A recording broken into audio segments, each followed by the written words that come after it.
Hello and welcome to the oddschecker betting show. I'm your host George Elek, and I'm delighted to be joined by Andy Holding and Ed Quigley as we look ahead to the national hunt season. This is the very popular, famous Horses to Follow podcast. And just before Andy and Ed, we hit record here. We went through last year's picks. I'm not going to go through them all. There's the curse how whenever Aaron Ramsey scores, a celebrity seems to die. Now, I'm not saying it was that bad, but going through the list from last season, Andy, we seem to curse quite a few horses in terms of their fitness. It wasn't form that led us down; it was injury.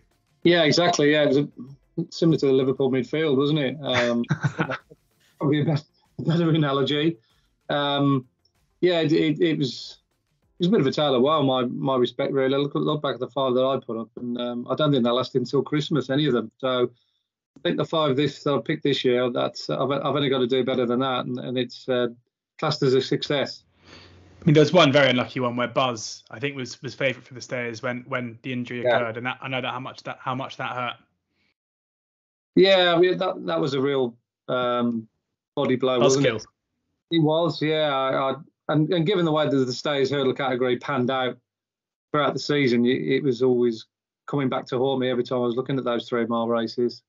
But yeah, that it does happen, and hopefully he might get back on track this season.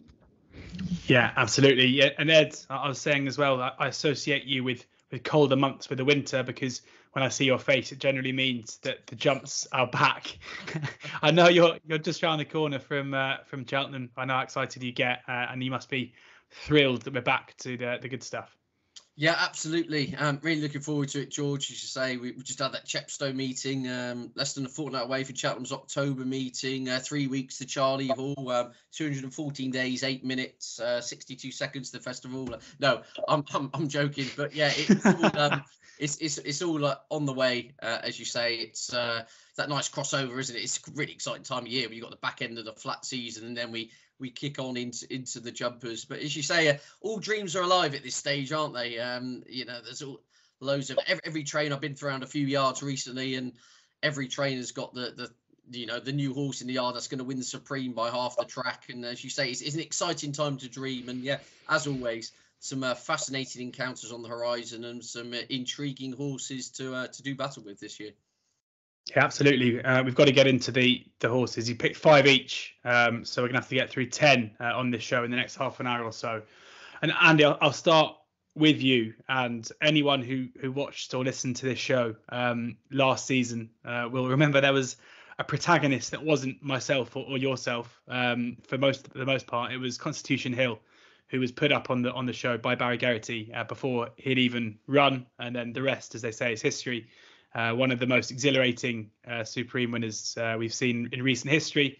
6-4 favourite. I think I'm right in saying, favourite best price on the oddschecker grids for the champion. Sorry, for the champion hurdle at this stage, and your first selection, the first horse we're going to talk about in this national hunt season as well.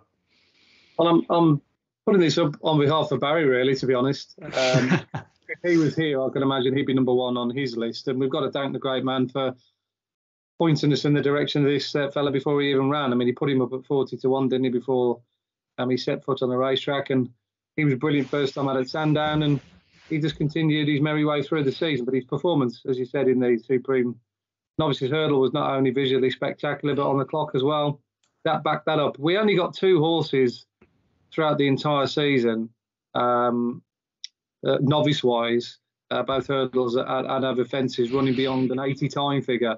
Put into some context, the last 2 runnings of the Gold Cup, in which a Plutard took part in, he's clocked an 82 and an 81 on our numbers in winning the blue ribbon at Cheltenham.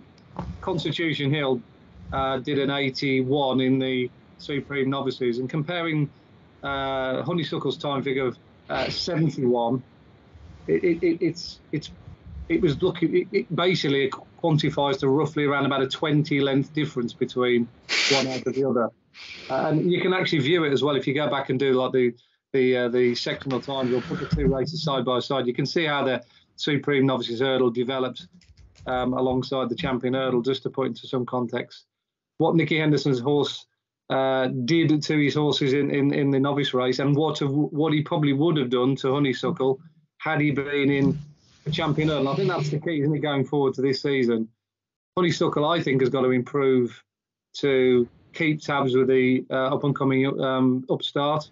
And there's not anything to suggest that Constitution won't improve. In fact, I think he'll probably get better with more experience, more time. The great thing about him as well, he settles in his races. He's not like an overly exuberant type. He just does everything in hand. And I think he's the right favourite for the champion hurdle this season. It's hard to see him getting beat by anything over this side of the ROC. There's not any strength in depth to take him on. And I imagine he'll get there, like I say, unbeaten, and then it'll be the big clash between him and Honeysuckle. God forbid if she gets there on with all guns blazing. I'd imagine Nicky will start off in the usual route. You know, he'll go fighting fifth, Christmas hurdle. He'll use that Sandown race as a, you know, 2 or 3 runner race as a final prep, like he used to do with Bouvedere, etc., and all them lot. And then he'll get him there in one piece after 2 or 3 runs. So we won't see him very often, but when we do see him, hopefully we'll see next year's champion. Ed, just bringing you in here because, you know, with all of these horses, you know, we're not going to have opinions on all of them because some of them aren't quite at the profile of Constitution Hill. But where would you stand at the moment in the Constitution Hill Honeysuckle top end of the market for the champion hurdle? It's obviously very early days, but just looking at the prices they are, knowing what we know. Yeah, I mean, the thing is with Honeysuckle is, as Andy does touch upon, I mean, look, she's an unbelievable mare, one of the best mares we've ever seen on a race course, but she's probably going to have to go up a notch again, or at least maintain her form at the very least, going forward another 6 months. And at some point, you just feel her powers have got to wane, whereas that's the total opposite of what's needed to be done now. She's got a whole host of younger legs coming through against her, and she's probably going to have to, as I said, at least run to the level she's been doing, but you know, as Andy says, probably kick on and go forward. And that would just be my concern with her. I mean, we might as well kick off with my first horse to follow, which is further down my list because it ties in nicely. Yeah. If you read Twitter, the champion hurdle's a 2-runner race in March. It's Honeysuckle versus Constitution Hill. The rest don't turn up. Constitution Hill wins, which probably will be the case. And we go from there. I just wonder if State Man is the totally forgotten horse in here, in the sense that, I say forgotten, I mean, he's full favourite to win the champion hurdle, but outside the big two, all the talk is Vauban. 4-year-olds, by and large, don't have a stunning record in the champion hurdle. And I just, as State Man is an improving 5-year-old who's just taken off. If you actually look at his figures and everything, I mean, he's won his last 3. He's improved 20 pounds in the space of, 6 weeks or so. I mean, he had to be well handicapped in the county hurdle to be kind of getting into this conversation, and he fairly obliged, didn't he? He tanked out the day, pushed the button, went up the hill and got the job done, and then they stepped him up to grade 1 level at Punchestown. They didn't really see which way he went. I mean, he went 8 lengths clear, and you look at the horses in behind that day. I mean, 3 Stripe Life is a grade 1 winner, and he had him absolutely stuffed. I don't think State Man is as far, at least behind Honeysuckle or Constitution Hill, as the market would lead you to believe. But that way, my bottom line is I'd much rather be back in State Man at 10-1 than definitely Honeysuckle at 4s, or just for my modus operandi, I'll come back any horse anti-post at 6-4 in terms of Constitution Hill. I wouldn't be shocked if State Man turned out the best of the Mullins pair, and I wouldn't be shocked if he was the one protagonist from the IRC this season. He's young, he's progressive, he's won his last 3. He comes on the back of an emphatic win in a grade 1, and he's a double figure price, and he's trained by Genius. So all in all, I do think State Man is the slightly incognito horse, and he's the lurker in the champion hurdle market, in my view. Is there any concerns from your point of view in terms of the possibility of going chasing? 14-1 for the Turners, 16-1 for the Arkle. Well, it's always the case. The Willie Mullins bingo, as to say, the old that old kind of fable says. Willie Mullins had one anti-post bet in his life when he backed 5 for 3 at the 2008 festival to win the Albert Bartlett. Well, it went and won the Ballymore. So that kind of tells you all you need to know. Yeah, there is that. But look, as much you can kind of take the vibes, the quotes, some connections on face value, it very much sounds like he's going to be staying over hurdles. Him and Vauban, it sounds like Sir Gerhard's probably going to go chasing. And given how young he is, he's 5. He's on an upward curve. He's just won a novice hurdle in a grade 1. I'd be shocked if they did go chasing with him. Look, if they do, they do. I'm sure, no doubt, he'll be a fascinating contender in that sphere. But for me, yeah, personally, I said I wouldn't be shocked if I'd like to see him clash with Honeysuckle early doors at some point. I think he could definitely give us something to think about. And by March, again, as an improving 5-year-old, I wouldn't be shocked if, as I say, he was at least in the frame coming into the big one. Yeah, unbelievably impressive, of course, in the county hurdle off 141, now rated 159. The classic case where when they all say, apparently state man to £20 well in. Well, yes, indeed. And it hasn't taken long to show that as well. And in that champion hurdle market, just before we move on as well, just I wanted to ask you on Constitution Hill. Some reports, I think it was an owner's day, wasn't it, at Nicky's, that he's changed a lot physically over the last 8 months, 9 months or so. Well, no, a lot shorter time, the last 6 months, to a much kind of bigger, stronger beast. Any concerns for you that there could be a physical development that might hamper, or do you think that could be just a case of a bit of condition over the summer, which will soon come off as Nicky turns the screw? I'd say the latter part of your statement's correct there. You don't want him falling into a hat rack, do you? At the end of the day, you want him to put on a big condition and strengthen up a bit. I mean, he's only a 6-year-old, isn't he, for next season? So, he's going to develop, isn't he? And he's just with the right man. When you're looking at a possible champion hurdle horse, there's only a few trainers who you'd probably want your horse with, given their career record. And Nicky Henson's just been a genius at producing them just at the right time on the day. It doesn't sit well with everyone, that we only get to see some of his horses probably 2 or 3 times a year, but that's the way Nicky likes to operate, doesn't it? So yeah, look, it's not a great prize. Like I say, there's no prizes for originality. I'm putting him up there because I just believe in the horse so much, and I think he could be the absolute standout superstar of the season, certainly over this side of the RSC all the way through from when he runs to next March. Well, you've brought us on nicely there to your second pick. You say the absolute superstar of the season, this side of the Irish Sea. What about the absolute superstar of the season, possibly the other side of the Irish Sea?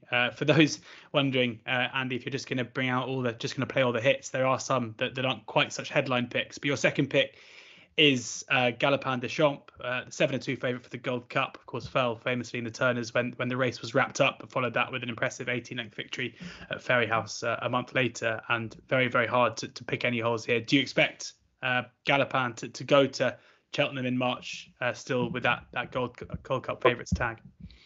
I'd like to think so, yeah. I've learned my lesson from last year, George, and not putting too many left field horses in because, like I say, I didn't really get that far down the line with some of them. So I am playing a straight back with the first 2 entries, and then it gets a little bit more complicated after that. A few more dark ones for the listeners to have a look at. But Galopin Des Champs, yeah, look, he's on a similar trajectory to Constitution Hill was over fences last year as a novice. He should have won at Cheltenham. He was massively unlucky, wasn't he? Just an over-bold jump at the last. He actually jumped it fine, but he just couldn't get his undercarriage down quick enough. And when you look back at that, at the time, you thought he was a poor Turners. It was only 4 in the race, but he ran Bob Ollinger completely stupid, and I don't think Bob Ollinger fully recovered from that.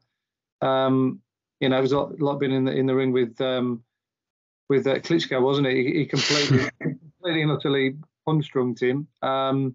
And then you look at the other 2. Busselton was beaten 40 lengths. He went on to win a Kerry National the other day. And El Barra was a tailed off last, and he was third to Hoyk in the Galway Plate. So, he was getting very, very good horses. Absolutely tailed off. So we saw how good he potentially could have been that day, and he confirmed it by winning the Grade 1 at Fairyhouse on his final start in April, again beating a stellar field very, very easily. He's just a very deceptive horse, Galopin Des Champs. When you look at him, you don't necessarily see the raw power and the brute force of him until then you go back and do the numbers and you think, oh God, yeah, you could see. You don't see the face at first sight. You almost, like I say, have to go back and do the times and see where he put that electric turn of foot in that he's got. He jumps so well as well, touch wood. That's another part of his game which stands him out from the crowd. And again, I'm looking at time figures. He recorded an 83 time figure when he won at Leopardstown last season, winning that Grade 1. So I thought he was as big a certainty as you're probably likely to get at Cheltenham, but unfortunately, the fickle hand of fate dealt his card that day. But we are dealing with a horse who's already proven on the numbers that he's Gold Cup class. It's just now whether he can do that over and with maturity and a little bit more water on the bridge, and then hopefully he can get to that. But yeah, he should remain unbeaten in Ireland in whatever category Willie decides to run him in. And I can't believe that he'll take on Alaho. So I think he'll look to step in. There you go, Galopin Des Champs, Andy second on his list. I always think that Bob Ollinger match bet with Galopin Des Champs, the must have been, Bob Ollinger backers going up with their tickets on course. Not particularly. It's the equivalent of backing in a football match, backing a team who are 5-0 down and then the opposition have 7 men sent off. So it's match abandoned and the opposition win, I think. Ed, we'll come to one on, who could be destined for the Gold Cup as well. In Dusart, 25-1 for the King George, 33-1 for the Gold Cup. Obviously won 3 out of 4 last season. In tough company at Cheltenham, was the only defeat, and a horse you're looking to stick with next season. Yeah, indeed. I was just suddenly thinking, how would you price up Galopin Des Champs Alaho over 2 miles 5? That'd be a good. Anyway, that's one for another day. Essentially, but the kind of angle I've come through here, rather than putting in just a load of obvious picks or hipster picks, which I'll try and claim in 6 months' time were great insight. What the angle I've come through here is I've tried to put up every horse with an anti-post target in mind, of which I genuinely think they can go and win. Or at least I think they're good value for now. So Stake Mountain for the Champion Hurdle. And Dusart, maybe the Gold Cup might be, I think that could be a level beyond him. It could be. At the end of the day, he's still young. He's unexposed. He's had that lovely wind-up, back-up double, one of the 7 Barrows specials, it has to be said, over the summer, which should have just tweaked him. But as you say, George, he's won 3 starts over fences from 4. He seems to get called a few names. He's clearly got his quirks, and his only slightly below par run did come at Cheltenham. Remember on that day where we all got absolutely washed away on the Wednesday of the festival when Shishkin pulled up and non-runners right, left and centre. I mean, it was bottomless ground, and obviously Long Press and Ahoy Signor and et al. Kind of power clearing the mud. I don't think he wants the ground too deep, but the race I think would be absolutely perfect for him. Be the race now called the Coral Gold Cup, which previously Ladbrokes Trophy, previously Hennessy for those of a slightly older memory. And I just think that second season novice, he just looks perfect for that. I really do. I think 3 1/4 miles, galloping, flat track. He's entitled to improve. He said he's only had the 4 chase starts. That would be the slight worry, whether he's light on experience. But as a general rule with that race, I'd much rather have the horse where the handicapper hasn't got to them yet.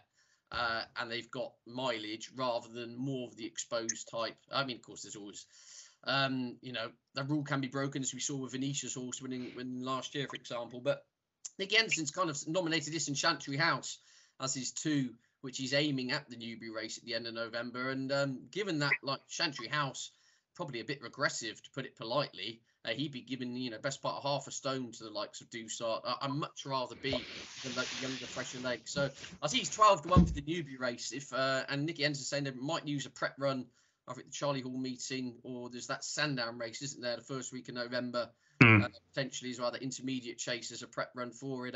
I just think he ticks all the right boxes you want. Off 152, second season novice, clearly stays. I'd be shocked if he's not better than 152. If the wind-ups, the back pinch have brought about a bit more improvement, he's very much on my shortlist for that type of race. So, yeah, Dusart for me, as soon as we get green light vibes from the 7 Barrows, then I will definitely be getting involved for that race in mind. Great stuff. Dusart, second pick for Ed in his 5 horses to follow ahead of the National Hunt season. Andy, you put up 2, probably the 2 highest profile novices from last season as your first 2 picks, but it's time to get hipster, as Ed said, and I'm excited by your 3rd pick, Altobelli for Harry Fry, just 1 run, winning a bumper in Exeter in February. Talk us through it. Yeah, I mean, look, I had an embarrassment of riches to pick from. I could have easily gone down the route of looking at the John Bonds of this world in the novice chase department, but when you look at potentially what they could run up against that throughout the season, it's going to be very, very difficult to pinpoint the right one that might end up being favourite for the Arkle, even at this stage. So look, I've picked a couple of horses that are a little bit dark. This one's definitely one of them. Just had the one run. He won a bumper at Exeter. He was well backed. He was 6-4 favourite. So straight away you think, well, this fella must be quite good. And I just love the way he went through the race that day at Exeter. Travelled great, quickened up really well, ended up winning by about 5.5 lengths. Beat a horse called Ginny's Destiny, who went out and boosted the form next time out. I can't remember where he won. I should have checked that out after the second horse. That's my job. I'll find it. Yeah. But again, it was just looking at the figures. You don't often get a sort of championship. Chepstow, that was it, yeah. You don't often get like a championship kind of time figure away from the big events such as Punchestown and Aintree and Cheltenham, because there's not many races where you do get a big feel where that they're hard at it all the way. And because you know, as we know, traditionally bumpers are very slowly run, but this race was totally the opposite. They went a real good gallop from the start, so it kind of gave you an indication that this fella must have a really good engine to be able to do what he did. I think there was a couple of hurdle races on the same card, and there was around about a 40-50 length difference circuit to circuit between them going past the winning line to the winning line, and Altobelli was that far ahead of the other hurdle horses. Like I say, he almost would have lapped them. So he's obviously got a very, very good future ahead of him. I think the talk is that he'll start in a bumper. It might well be at Cheltenham at the. I can't remember if it's the first meeting or the second meeting. I think there's Ed would probably know a little bit better than me. I think there's a listed bumper. I think Nicky Henderson won it with half a decent horse last year off memory. But yeah, that's where I expect him to start the season. I don't think he'll end up in bumpers towards the end of the season, because I think then he'll go over hurdles. I see him as a possible for the Supreme, but if not, if you know those bumper horses probably end up going over 2.5 miles, so you'll be looking at the Ballymore. But he's a very good recruit to whichever category he ends up in anyway. So Altobelli, definitely a horse to follow. Altobelli, there is one firm pricing up Altobelli for the Supreme, 50-1 as it stands at the moment. So I mean, possibly worth waiting and seeing that second bumper run, and no prices as yet for the Ballymore, but certainly one that a few might have in their notebooks, but certainly different profiles to your first two, Andy. Ed, I'll leave it up to you. Which one you want to take on next out of your three remainers? Yeah, well, I suppose we'll go to do your job, something I'm sure you're told frequently, George. Yeah, for the Michael Scudamore team. Again, a fascinating horse, this one. He's only on 146 after bolting up in that Grade 2 up in Scotland when last seen. And he's an improving 8-year-old who's improved A for fences and B for going up to 2.5 miles, beaten over fences at that trip. And again, he's just another one I'm looking at and thinking, I really think you're better than 146. I think in time he will get 3 miles. Now, it sounds like they're going to go the old Roan kind of route and then plot their way around and perhaps look at races like the Peterborough Chase and things afterwards. I would love them off 146 to run him in the Paddy Power Gold Cup. I think he'd be absolutely tailor-made for that. Bit of soft ground, 2.5 miles. He's a strong stayer at that trip from the evidence we've seen. Now, I get it. Aintree, he's got form at that track, flat track, 2.5 miles, etc. But he's not been to Cheltenham yet. And if he were to run a big race at Presby Park, of course, that would suddenly open up a whole host of other avenues for that horse. But I think he's got a huge 2.5 mile handicap chasing him off 146, and I'll be following wherever he goes, especially in this early part of the season. Doesn't mind juicing the ground at all. You know, he's got a win on soft. I think he won a novice hurdle on heavy as well. So he's not going to be the type of horse that I'd imagine they'll kind of bubble wrap and miss the dark depths of the winter with and wait for a spring campaign. I think they could easily crack on now, if you see what I'm saying, for all that he does run well on good ground and in spring conditions. So yeah, he's never on these handicap lurkers, off 146 on the upgrade, lightly raced, handles any ground.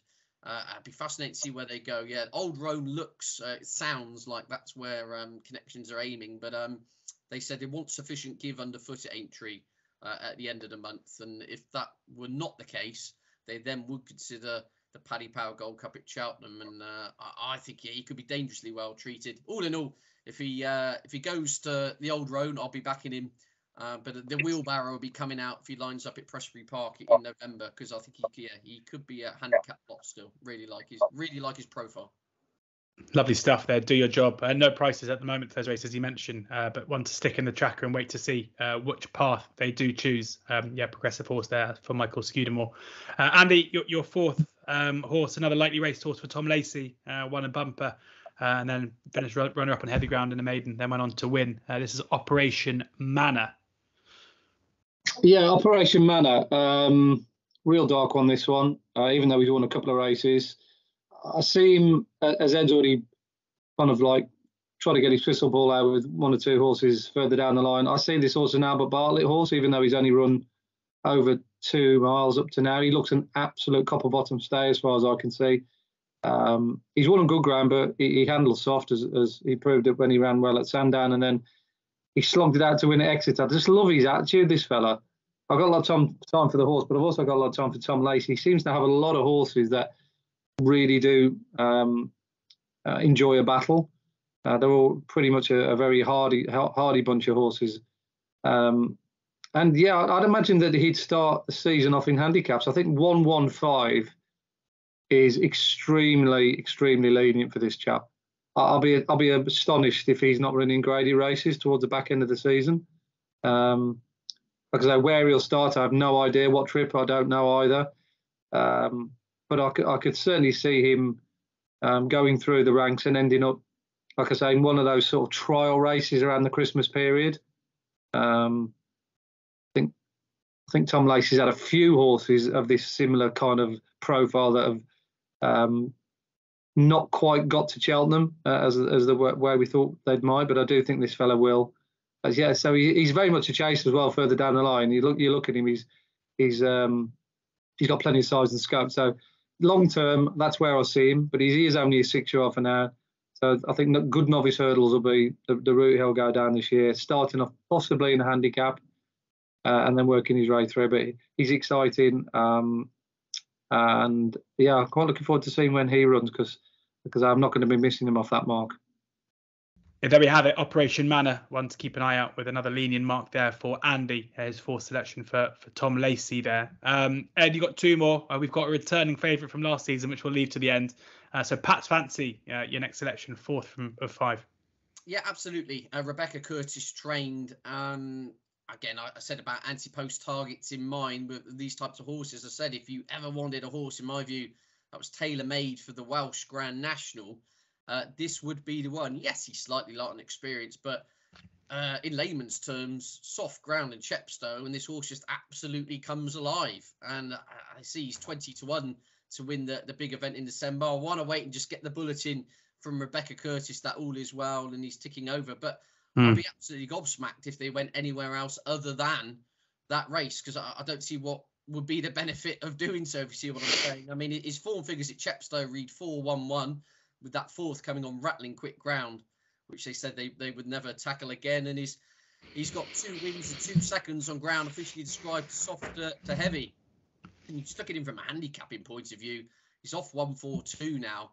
If you go back to Chepstow run around last Christmas time, whenever it was, when he thumped Imperial Alcazar 11 lengths from out the handicap, I mean, that was a spectacular performance, given that Imperial Alcazar is now rated 153, just on that collateral form alone. I think Pats Fancy off 1-4-2 looks to be a well-treated sort. So I'd imagine they look for some sort of prep run. And yeah, I just essentially keep your eyes on Rebecca Curtis' social media channels and interviews, etc. Because seriously, if you get the green light saying, look, it's all systems go for the Welsh National, no joke, he could end up favourite. I mean, he's got everything you'd want. He jumps, he stays, he's got stamina, loves soft ground, loves the track. And as I said, on 1 or 2 bits of collateral form, I think there's definitely mileage in his mark off 1-4-2. So, yeah, Pants Fancy for me. Another one with the wheelbarrows parked up with the handbrake. I'm waiting to see. I'm already thinking of December the 27th. I should be thinking about the Christmas shopping, but I'll worry about on the Christmas Eve. More important things to worry about. And, Pats Fancy in the Welsh National, very much at the top of my shortlist for that race at the moment. You joke about Christmas shopping, but I was in John Lewis in Stratford Westfield a couple of days ago, and they've already got a whole Christmas section out, so we're lagging behind. Pats Fancy is priced up for the Welsh National, 20-1 with Sky Bet and Unibet, the only 2 firms currently out with the market there. So if you did want to take the chance now, in case that price tumble does come, you can go and see Sky Bet or Unibet. They're a quarter to 4 as well. If you want to back Pats Fancy each way, probably a win-only bet at this stage. But one that Ed clearly very excited about. Time for your little handicap plot, is it, Andy, now? A horse for Peter Fahey, Man of Work, a handicap hurdler last time seen at Listowel last month, won twice last season, and one you're looking to keep on side this time around. Very much so, yeah. Again, similar to Ed viewing Pat's Fancies particularly well handicapped, I think Operation Man has got in quite lightly off 115. I'm just trying to highlight you a horse in Ireland that I think's fairly well treated. He's off 129, this Man of Work. And when you look at some of the horses he ran against last year in the juvenile category, he ran against Icar Alan. He probably would have given him a race that day had he not fallen the second last in a grade 3. And Icar Allen's mid 140s. He beat a horse called Instit at Limerick, and I think that horse is also rated in the 140s. He wasn't good enough for the grade 1 collection of horses over in Ireland, the Vubans of this world, on his final start. But it was the kind of esteem that they held him in from a very small stable that suggests that that they're not completely tilted at Wimbles, or they're not too far wrong in thinking he's not far off that bracket. He came back at Listowel the other day for a 142-day break. He was in a very tough handicap, but it was one of those races around that track where fitness and track position was key. The winner made all the running, horse called Prairie Dancer. It was a really good ride by, I think it was Johnny Slevin who rode him. But Man of Work was held up at the back, and he was the only one that was held up that made any notable late headway to finish and never near a second. He also went round the inside. There was a massive advantage that day to race wide. The jockey on the winner did exactly that. Unfortunately, £7 conditional who rode Man of Work went all the way around on the swamp. So he did really well to close the winning margin down to 6 lengths, or the losing margin down to 6 lengths. The winner went up £11 or £12 for winning, and yet the horse that finished second, and I think he was equally as good as the winner, given the circumstances of the race, only got put up 2. So I thought he did. If they meet again, Prairie Dancer and Man of Work, there's only one horse that will come out on top, and that's Man of Work. So yeah, it all depends what kind of races they're looking at from here on in. I see him as a horse that will probably get a little bit further. I think he's the type for the boys' race at Cheltenham next season, because the winner last year, trained by Jazzy O'Brien, Banbridge, I think won it off 135. So I could see this fella winning at least 1 or maybe 2 handicaps along the way. I think he'll definitely step up in trip sooner rather than later, because he looks as though he stays really well. So he'll start up, his next one will be over 2 miles, but I think he will end up running over 2.5 somewhere along the line in one of those Irish handicaps before hopefully coming over here and running in the Martin Pope conditional race. So Man of Work, an intriguing runner from a small stable over in Ireland. I could have gone down the juvenile hurdle route. I was told with the idea of putting up a horse that's yet to set foot over hurdles, a horse called Perseus Way. But I did a juvenile hurdle feature, like a 10 to follow, which is readily or freely available to read online. So that's rather taken up the time that I was going to spend on rattling on about him. But I think he runs at Kempton on Sunday. So there you go. There's a little sneaky Triumph hurdle pick dovetailed or shoehorned on the back of this preview. We asked you for 5, and you've given us 6. 6. Top man, Andy. Always managed to squeeze a little bit out of them. So those are Andy's 5 to follow. I'll run through them again at the end of the show, which is coming in just a second. But Ed, it wouldn't be an oddschecker betting show with Ed Quigley unless we spoke about Ben Pauling, would it? Spot on. We spoke about him last. The man in form as well. Yeah, absolutely, and he's off to America on Saturday, isn't he, for the American Grand National Global Citizen, of course, to of course an upset and winning the Grand Annual. So yeah, wish the team well over there. And I put up your darling on this show a year ago, and he goes in again here for the list. I think there's unfinished business. I mean, he obliged to in a sense last year that he absolutely bolted up on his Chase debut. which was kind of what we were hoping would happen. Huntingdon looked really, really smart on that occasion. And then things didn't quite go right after. I mean, he didn't run badly by any stretch of the imagination. I mean, he held his own in some very competitive handicaps. I remember that race at Kempton over Christmas. That looked a pretty hot race. You know, the likes of Danny Kerwin in it and Jackamar. And, you know, he kind of held his own at a certain level without really going up a notch. And, yeah, I was down at Ben Paulding's last week and spoke to him. And he said, like, of all the horses he's got in his yard, he's the one he feels has almost got the most untapped potential, yet very hard to kind of keep sound. He doesn't keep his condition very well, and which kind of dovetails with the fact the horse's best forms all come when fresh, the first time out. There's a little bit of a kind of rhyme and reason to his career so far, and that, you know, he got him back after Huntingdon and things just weren't quite 100%, and he's hard to train. I don't think he's the type of horse you're going to see like that old, what was his name, Nigel Twisted Davis horse, and many Pigeon Island who race every Saturday. You know, he's the total opposite. He'll need to be cotton wool to some extent. But all in all, first time out again, I think will be the time to catch him, because he's now eased down to 1, 2, 3. Just started to look spectacularly well handicapped in my view again, based on his potential he showed in novice hurdles in his bumper days. And Ben's nominated at a few targets that he could run at, includes a valuable pot at Ascot, I think, on a Betfair Chase Day in the middle of November. They might look at first time out. I think the plan was they wanted to get him into something like the Paddy Power Gold Cup off bottom weight first time out. But obviously, having dropped to 1, 2, 3, there's no chance he'd get in there now. So all in all, he's a horse, wherever he runs first time out, I will be backing him. And then I wouldn't be shocked if he was put away through the depths of the winter.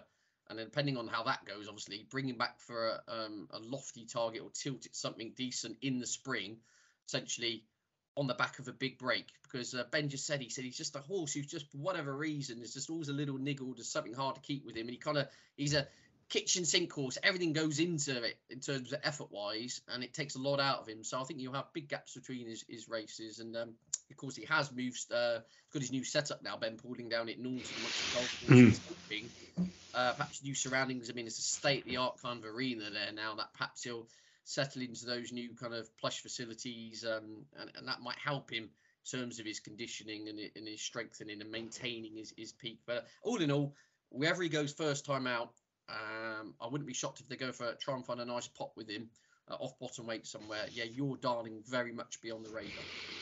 Great stuff. Your Darling, the fifth and final selection for Ed. I'll run through the guys' picks now. Ed had State Man, Dusart, Do Your Job, Pats Fancy, and Your Darling. Stick these in your tracker. For Andy, Constitution Hill, Galopin Des Champs, Altobelli, Operation Man of Work. And Andy, remind us of the secret Easter egg. The sixth, the juvenile. Oh yes, Perseus Way. Trained off Gary Moore, won at Newbury on the flat about a month ago. Set to go not juvenile hurdling. Reportedly took to it really well, and hopefully he'll be the next Goshen. Well, fingers crossed. Fingers crossed. Thank you very much to both Andy and for Ed for sharing their lists with us today. They'll both be regulars, hopefully, as will I, over the course of the National Hunt season on the Oddschecker Betting Show. Do download the Oddschecker app now, where you can find all of the markets you spoke about, the Antipost markets and plenty more up there, and racing every single day. The best prices, place terms, free bets, bookie offers, and Andy's tips, amongst other bookmakers, straight to the app every single morning of racing as well. The jumps are back. It is exciting. It definitely helps with the colder weather outside. But fingers crossed for a brilliant season. Surely a couple of big pots to win from those. And as is always the case, please do ensure that you are gambling responsibly.